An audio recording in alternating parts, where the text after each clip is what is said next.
The Lord looketh from heaven, he beholdeth all the sons of men. Perhaps no figure of speech represents God in a more gracious light than when he is spoken of as stooping from his throne and coming down from heaven to attend to the wants and behold the woes of mankind. We love him who, when Sodom and Gomorrah were full of iniquity, would not destroy those cities until he had made a personal visitation of them. We cannot help pouring out our heart and affection for our Lord, who inclines his ear from the highest glory and puts it to the lip of the dying sinner, whose failing heart longs after reconciliation.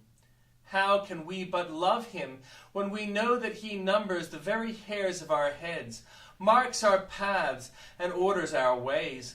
Especially is this great truth brought near to our heart when we recollect how attentive he is, not merely to the temporal interests of his creatures, but to their spiritual concerns. Through leagues of distance lie between the finite creature and the infinite Creator, yet there are links uniting both.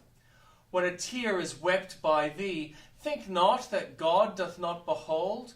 For like as a father pitieth his children, so the Lord pitieth them that fear him.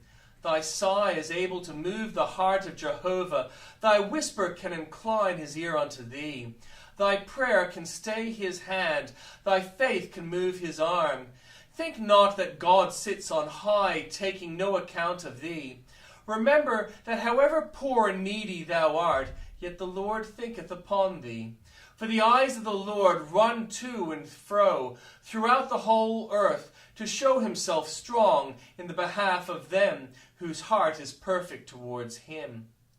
Oh, then, repeat the truth that never tires. No God is like the God my soul desires. He at whose voice heaven trembles, even he, great as he is, knows how to stoop to me. Go again 7 times. Success is certain when the Lord has promised it, although you may have pleaded month after month without evidence of answer. It is not possible that the Lord should be deaf when his people are earnest in a matter which concerns his glory. The prophet on the top of Carmel continues to wrestle with God and never for a moment gave way to a fear that he should be non-suited in Jehovah's courts. 6 times the servant returned, but on each occasion no word was spoken but go again.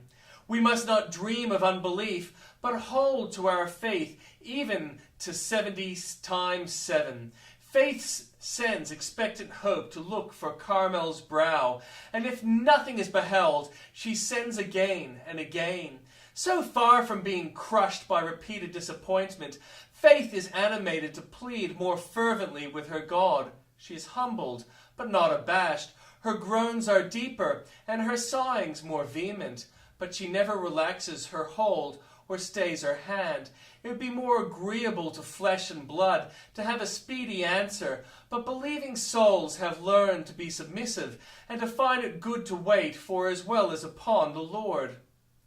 Delayed answers often set the heart searching itself, and so lead to contrition and spiritual reformation. Deadly blows are thus struck at our corruption, and the chambers of imagery are cleansed. The great danger is lest men should faint and miss the blessing. Reader, do not fall into that sin, but continue in prayer and watching. At last the little cloud was seen, the sure forerunner of torrents of rain. And even so with you, the token for good shall be given, and you shall rise as a prevailing prince to enjoy the mercy you have sought. Elijah was a man like passions with us. His power with God did not lie in his own merits.